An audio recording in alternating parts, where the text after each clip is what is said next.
take a nice seat and join me as we center ourselves for a nice, relaxing, yet energizing yoga session. As you can see, I am in the mountains on the deck of my cousin's cabin, and I am doing a technique that is helping me because I'm in high altitude to expand my lungs. At the top of the breath, I take 3 quick inhalations. I'm going to slow it down for you. Just kind of watch.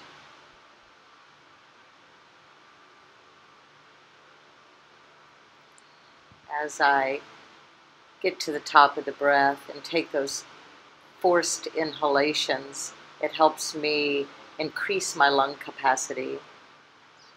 Put your hands together now.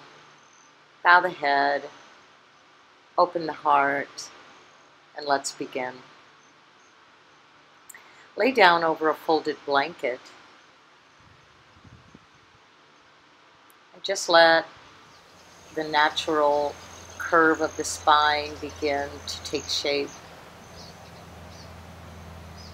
Continue to enjoy a full breath.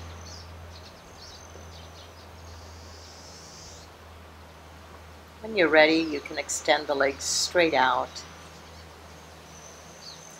But if you're still feeling tension in the back, you can keep your knees bent. I love just a good full stretch, and even the pectoral stretch here is nice. Sometimes I'll give myself a hug, stretch the shoulders and upper back. You do this, change the cross of your arms. Repeat it on the other side.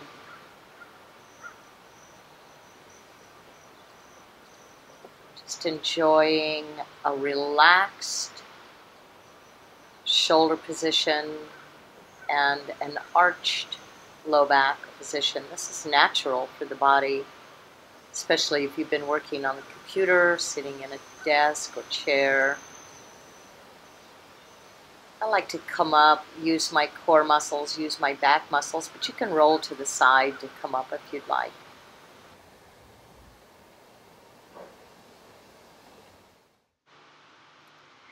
Here, notice the fox came by. I didn't even see it until I did the playback.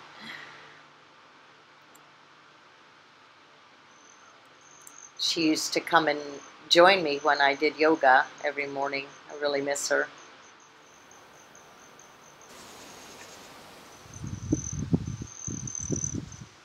As you come forward and touch the toes, you might need to elevate your sits bones on a blanket. Notice I put just the edge of the sits bones up on the blanket. Keeping the legs extended and the feet active in a floint. Extend the heart forward, keeping it lifted. Try not to move, leading with the head. I'm thinking about arching the back. I can come a little deeper and a little deeper as my breath allows me to stretch my hamstrings a little more. I have very open hamstrings.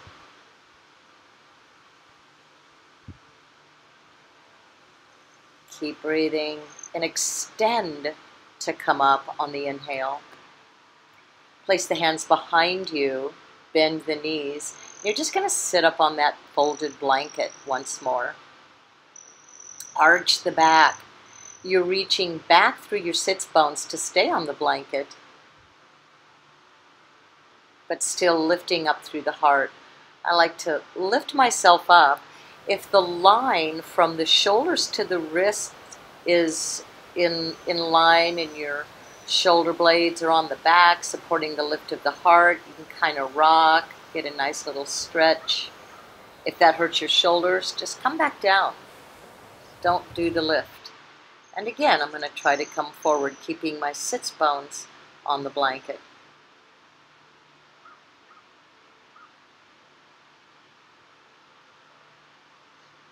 Inhaling and exhaling deeply. I allow my core muscles and my back muscles to work me more deeply into the poses. I'm not using my arms ever to pull me into the poses. I'm just going to lay back over the blanket and rest here for a moment. Extend the legs straight.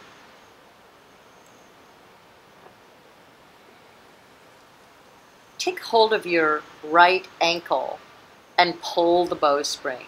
Arch the back.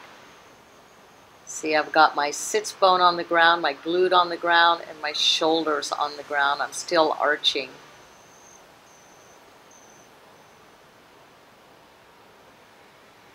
And you can grab a hold of the inner heel with the same hand, keeping the ankle aligned over the knee and coaxing the knee away from the body. You can get that nice hip opening. I've extended my legs straight, again because I have flexibility to do so. But if you don't, just stay right here. Maybe you can straighten a little bit, but not completely. Feel the edge of your flexibility and work there. Keep the foot flexed or flointed at all times. Now just put it in reclined tree pose. This feels really good. Opens and relaxes the psoas, the groin muscles, and then extend it out straight and release. Now the other side. Grab the ankle, outer spiral the knee away from the body, arch the back, pull the bow. I'm keeping my foot active, so it's communicating with the spine at all times. Grab the inner heel and extend the heel straight up over the knee, still outer spiraling the knee away from the body. And again, you can straighten and bend it. Extend it as much as you want. Just keep pushing through the ball of the foot.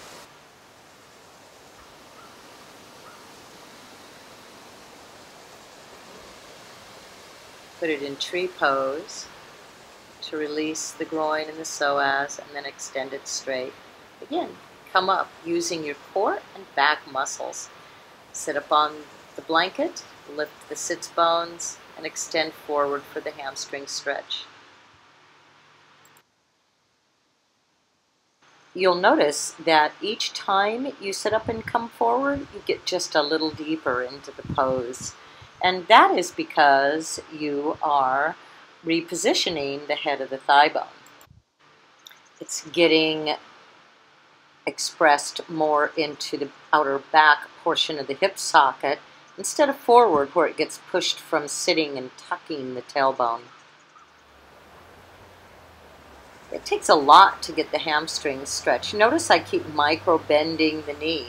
And if I feel like I need to elevate the sits bones because they're wanting to tuck back under, I do so. And sometimes I even pull the sits bones back and apart to release the thigh bones back and apart, and then extend forward again. Again, dig the heels in and micro bend the knees. Again, lift the sits bones. They shouldn't be scooping under, causing the back to round when you come forward. This is critical. You will hurt your back and exacerbate the problem otherwise.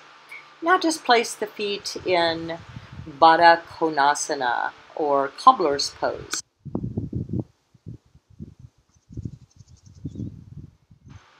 As you press the feet together, maintaining the floint, you can extend forward, always using the core and the back muscles. I'm mounding my gluteus maximus muscles. I am engaging the back muscles as I come forward and as I come back, extending and lengthening the torso the whole time, lifting through the heart. And I like to just come back and forth, mound the glutes, extend the back body, and then extend the front body. Try to keep the length on both front and back bodies evenly. This is so good for the core. Don't round like this. This is the tendency, and you can hurt your back and neck even more. Notice how I peel the heart open and arch the back to lift the heart and extend the neck. I want to get the curves back in the spine. Sometimes I'll even stretch through my arms to get more length. This is so good for you. You're going to feel this. I keep working my feet, notice. You're going to feel this in the back muscles. When you're done with this class, your low back muscles should be sore from working them, not from straining them. This is Omega pose. It's called this because the shape of the feet and legs are making the Omega symbol. And this just helps you release down a little further. It feels good. The feet go further away. There was the fox in the background watching me sneakily. They go further away from the body and then just a little further apart. Kind of like you're holding a round ball in between the feet. And just stretching the back without rounding the back, especially the upper back. Now inhale and lengthen to come up. Put the knees together, feet grounded, and I'm kind of wriggling forward to get my sits bones more on the ground than up on the blanket. Wrap the left arm around the legs and clasp, arch and lengthen as you extend up through the right arm and twist to the right. Place the hand behind you, centered behind the body, on the fingertips, high on the fingertips, so that you can keep extending. And then look to the left and right, freeing up the neck, oscillating the head constantly. And then sweep the arm back around on the inhale and wrap the right arm around the shins.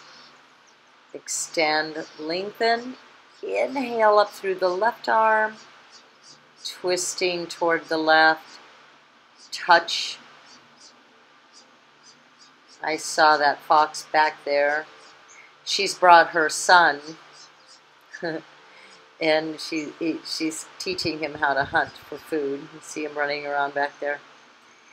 But just oscillate the head, keep the head free, back arched. Inhale, sweep to come up. I inhale to come in and out of twists so that you don't compress the discs. Now left leg extended straight, right foot in tree pose. This is Janu Shirsasana, head to knee pose, but don't even think about putting your head to your knee. Think about extending the heart up, pulling the bow, keeping the feet really powerfully toned, and extending forward. The hands fall where they may. I can reach my foot, but maybe you can only reach toward the shin, or maybe you just put the fingertips on the blanket on the other sides of the legs. If you're really tight, you reach behind and arch the back.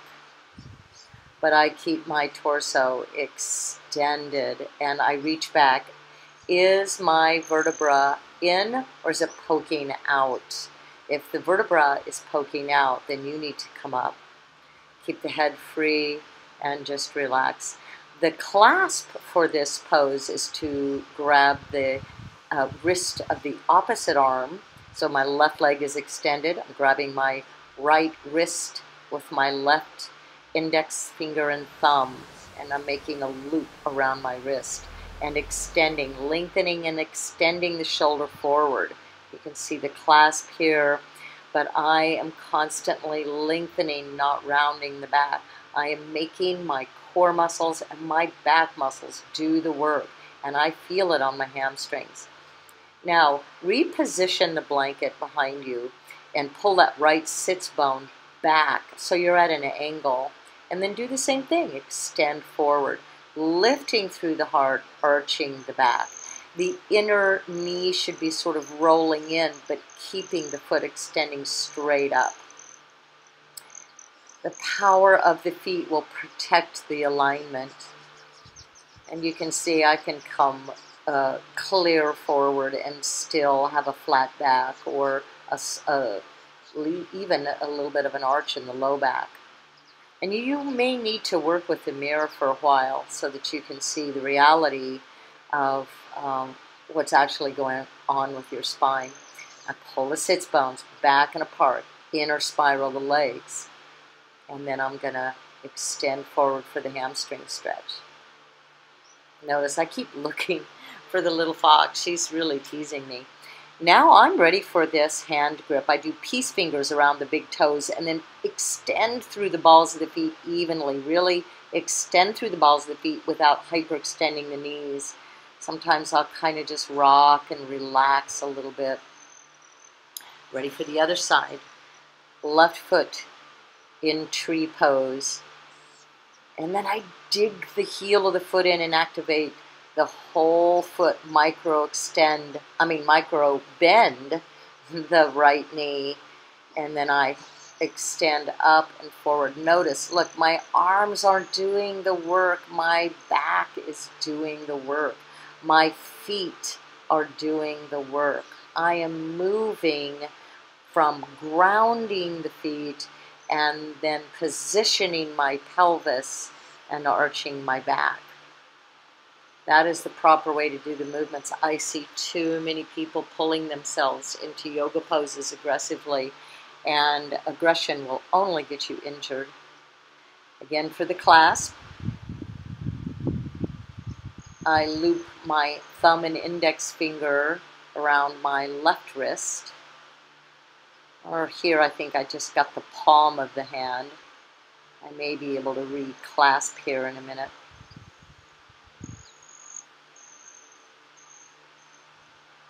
Constantly extending and lengthening the torso. Now, pivot that left sits bone around toward the back. And then see how I'm mounding the glutes up and lengthening the torso, reaching forward from the hip to the shoulder. Lengthen that line. I am working the dickens out of my foot. You can even grab a hold of it and push through the ball of the foot if you want, just to make sure that it is engaged, because that ensures that you're working your back. The feet communicate constantly with the back. Back up onto the blanket, and then I slide down so that my sits bones are constantly being pulled back. My hamstrings are nice and warm now. Just kind of shake it out. Does everything feel free? Does my neck feel free? Now we're ready for heron pose. This is one of my favorite poses. I used to watch the herons at the lake and try to match her movements, but she always won. She could hold her poses for longer than 20 minutes, and I certainly couldn't.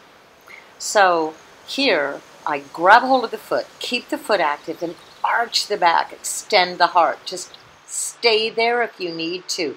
I'm working the dickens out of the grounding foot. The right foot is pressing into the earth as I arch the back and try to slowly extend my leg straight. I don't just pop that leg straight, or I'll hyperextend my knee. It'll come out of my knee, my neck, or my back. I don't want it to. I want the arch to stay in the low back and my pelvis to tilt the whole time. I'm constantly oscillating the head. Is my neck relaxed? Am I arching the back? Yes, I feel this on the hamstrings. Now for that clasp, remember the clasp around the opposite wrist?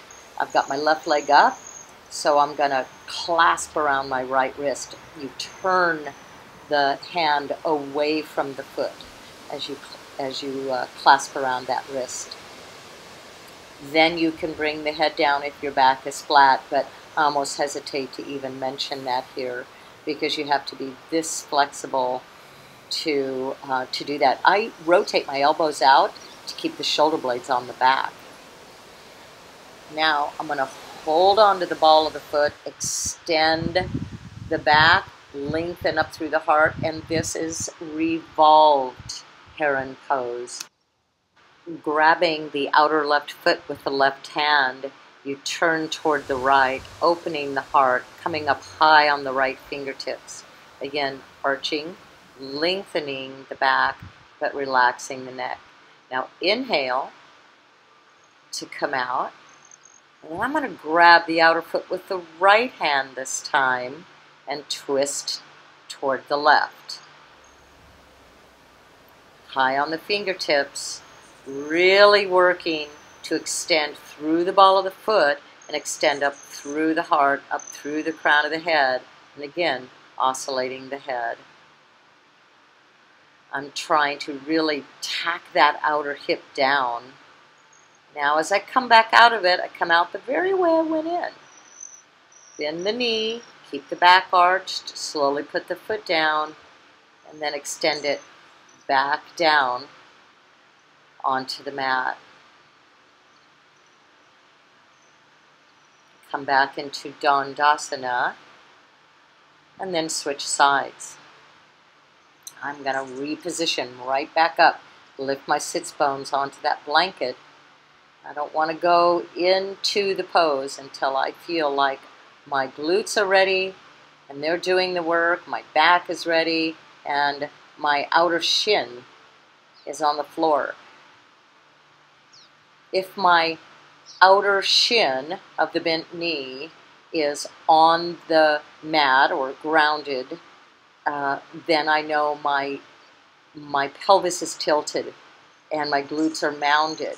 If my pelvis scoops under, that knee will pop up, the shin will come up off the floor. So I always check and feel it.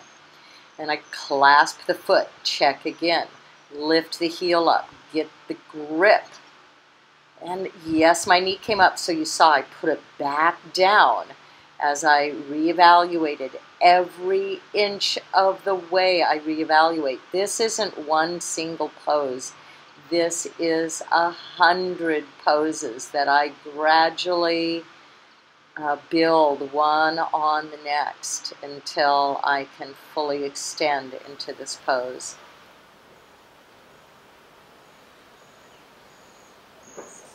Continue to breathe and cleanse. And you only go as far in this pose as your flexibility will let you. Never force or pull yourself. But see, once you get this tension, it is nice. You can kind of move around into the pose. So it is nice to have at least enough flexibility for the class. But if you don't, use your belt. Put your belt around the ball of the foot so that you can lengthen your reach. As I twist, notice I'm lengthening up and inhaling into the twist. I love being able to grab, you see my little cheat there, I grab the outer edge of the deck there. Gives me something to work against. Yoga is so much about isometrics. So I'm constantly looking for that opportunity to get dynamic tension, to create extension and even flexation of the muscles, even balanced action for the entire pose. But I want to keep my face, my breath, everything relaxed and even. And then slowly coming out of it.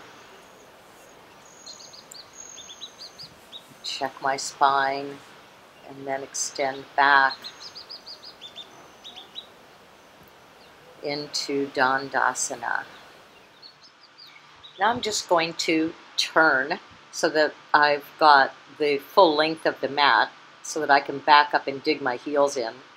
You may or may not need that blanket behind you, but I'll just keep it there in case I do need it. Feet pointing straight up, micro bend on the knees. The inner thighs and knees need to roll in to create the arch in the back. You see how I lift the glutes up off of the blanket as I extend my arms straight. Look at the arch in my back. If you can't do this, don't come forward. Notice how I'm inner spiraling the legs, but the feet are remaining pointing up and they are intensely engaged. So I'm just going to try using my back muscles here, using my glute muscles.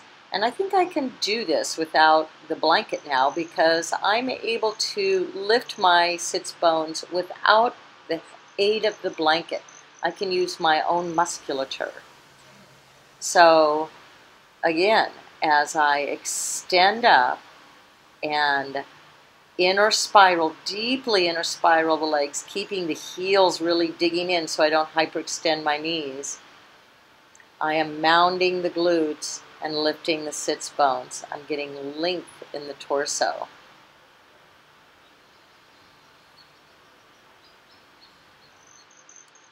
Now, once again, extend up.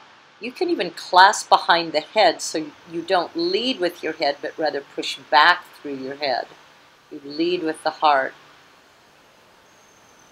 Stay high on the fingertips. My back is flat, not rounded. You can see my glutes mounding up there. Don't even try to come forward if your back rounds. Just don't do it. Come way up high on your fingertips and just work the back muscles and the hamstrings there. Sometimes I'll even do my peace finger clasp on the big toes or grab my shins and lift up through the heart. These all feel good. All these variations.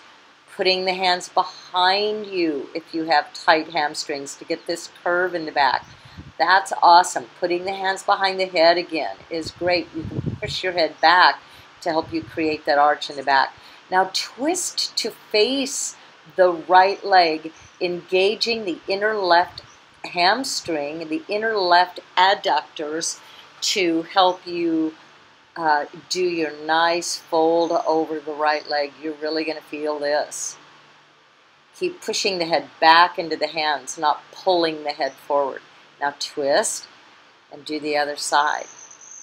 So I like to inhale as I come up and exhale as I fold. Notice I'm pushing my head back, not pulling my head with my hands down to my leg. Not thinking about touching my leg. I'm thinking about working my glutes and my back muscles. That's what I'm doing. This is kind of like crunches. Well, I'm not using my core muscles, I'm using the back muscles. But notice, this is an inner spiral, and then the heart is extending up. I'm not scooping under, I'm lifting and mounting the glutes. So you can just kind of do this back and forth, get the tilt of the pelvis. It should be, if you're doing the previous poses correctly, you should really have this mobility in the pelvis, should be really exaggerated now. So see how deeply I can arch my back? And I couldn't do that when I started. I needed to lay over a blanket just to get that initiated. Now, let's do these little reverse crunches, I call them, because you're using the back muscles. We go from right to left and then down the middle. This is great core work. It feels so good on your back if you're having any back issues. And if you round your back, it won't feel good. See how I'm even using my head, keeping my elbows forward. There's kind of two schools of thought here. You can take the elbows out so that, like that, so that your shoulder blades are on the back, or you can bring your elbows more forward so that you're getting the curve in the neck exaggerated. So it kind of depends on where your work is today, what you want to achieve. I like to just do it all. Just feel it, just experience it, just breathe it all in. The strength of my body, the power in alignment. Once you get the body in alignment, it just feels so much better. I'm feeling so much better. And now, just come to a simple cross-legged pose. And again, feel free to sit up on a blanket. And let's just take a nice little meditation here. Just pause, release the neck, place your hands in chin mudra, index fingers to the thumbs, relax the hands on the knees. Just let the body absorb all that work. Now, placing that right foot on actually above the left knee. Just you can put a block under there, or just imagine that you have a block right there. Keep your shin forward. There's a tendency to hyperextend. See how I can lift my heel up easily off the ground? So you've got to dig that left knee into the ground, pull your sits bones back, and micro bend the left knee. If you've got a block, just put it under your right foot, just outside the left knee. And then that way you have something to press into and you won't hyperextend your knee. And just come forward. I didn't have a block today, so I just pretend that I have one, and it works. You really don't need props once you've worked with them enough and acclimated the body to working with props. So here I go. I'm going to make this little zigzag, arch the back, and once my pelvis gets tilted, see how I can bring the knees down? That just happens naturally, and not because I bent my ankle. Keep the wrinkles out of the ankle. Keep the foot flointed, both feet flointed, and extend up through the heart. Keep breathing nice, deep, cleansing breaths. And when you're ready, you can come forward a little. You are going to feel this as a deep hip opener. This is known as Agni Stambhasana, or fire log pose. And as you come forward, you will definitely feel the fire. Don't even think about relaxing the feet here. I put my hands on the balls of the feet and push them into my hands and then resist back. And that keeps me from sickling my ankles, because that could hurt your knee if you do that. Just really continue to push through the feet into the hands. And I keep lifting my sits bones back, because my sits bones want to scoop under. Extend my torso, extend the arms forward to keep the bowstring in the back. Whew, that is a deep hip opener.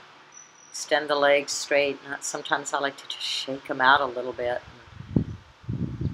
Let the body just kind of assimilate what just happened.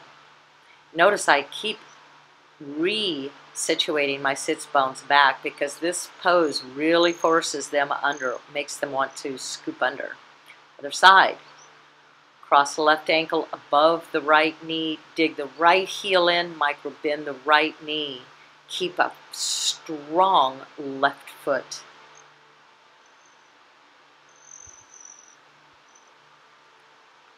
Arch the low back. Mound the glutes. Arch as you come forward. Use the back muscles. Push into the ball of the foot if you have to. Grab the extended leg if you want to. That's really a flexibility pose, but notice I'm trying really hard not to hyperextend my knee.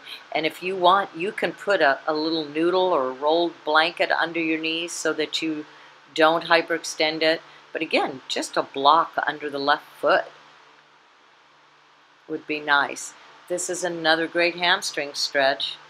And then I'm going to move this into full Agni Stambhasana.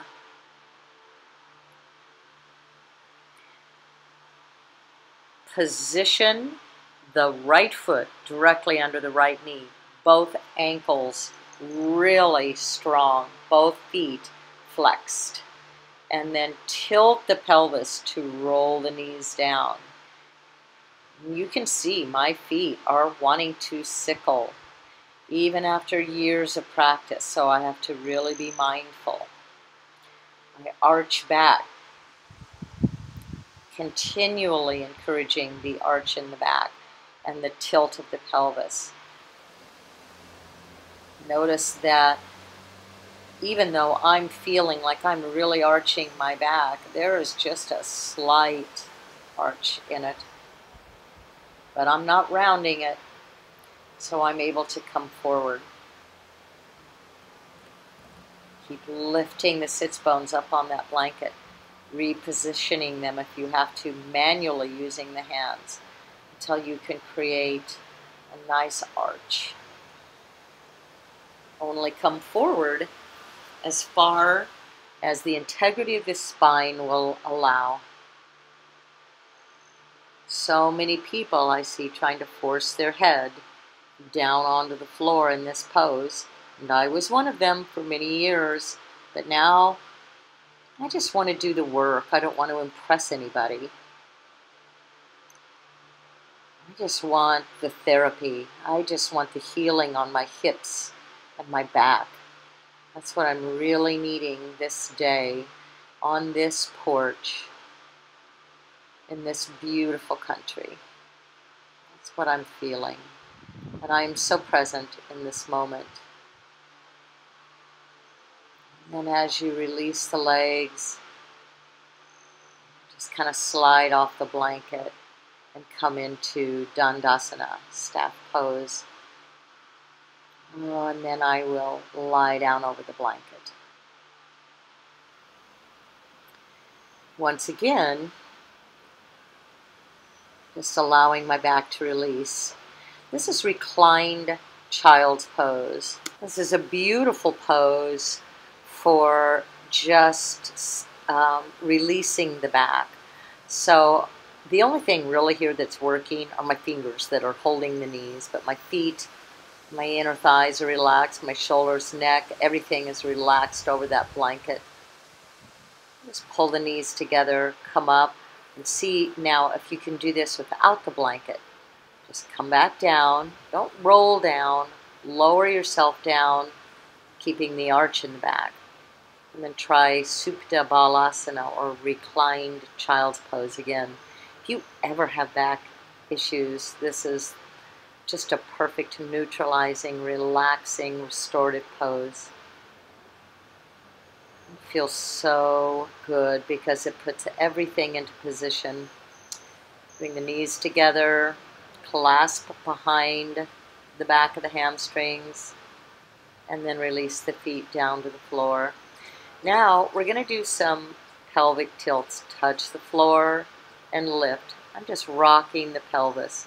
I'm keeping the arch in the back. I can still put my hand under there. And as I touch the toes down, I'm just lifting up. This is just very minuscule lower abdominal work. And I'm doing it by rocking the pelvis, lifting and lowering the legs. You can try extending the legs straight and doing the same thing.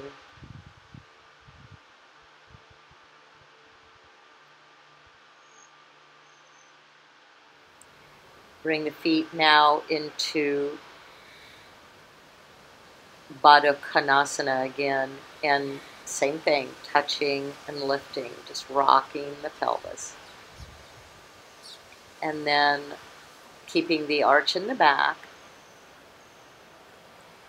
just lying here in Supta Baddha Konasana, reclined bound angle pose.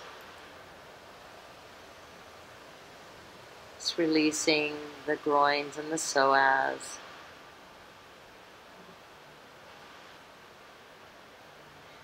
Now extending the left leg straight, keeping the back of the left thigh to the floor. Clasp the right knee in. Do not pull the left thigh off the floor. Instead, arch the back to keep the left thigh grounded and the left foot flointed. Let your arms go straight if you need to. And just outer spiral the right leg. Bring it back towards center. Twist to the left. This is a great helix shape for the spine, which is very clearing and neutralizing for the back. And again, bring the knee in without losing the back of the left thigh. It needs to stay grounded. Now slowly extend the right leg straight, pulling the bow. And you can pull the leg in a little bit if you want. This is a great hamstring stretch. Grab the ball of the foot if you can, but micro bend the knee. I'm keeping the arch in the low back. Keeping my knee micro bent. And then release it down, extending all the way through. Clasp the left knee in, extending through the right.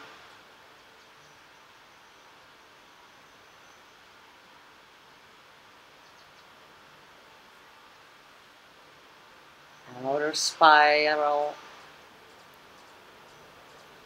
It just feels so good. And then into the twist. Switch hands. Just twist it over to the right. Kind of look to the left to keep the left shoulder grounded. Twist the upper torso in the opposite direction if you want. Pull the bow. Keep the legs active and toned as you extend. I'm not pulling my hip up, I'm tacking it back down.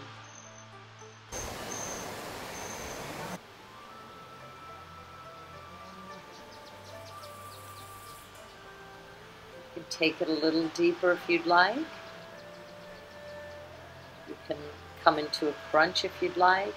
But notice I take my elbows out to the side when I do that. Just give yourself a nice stretch.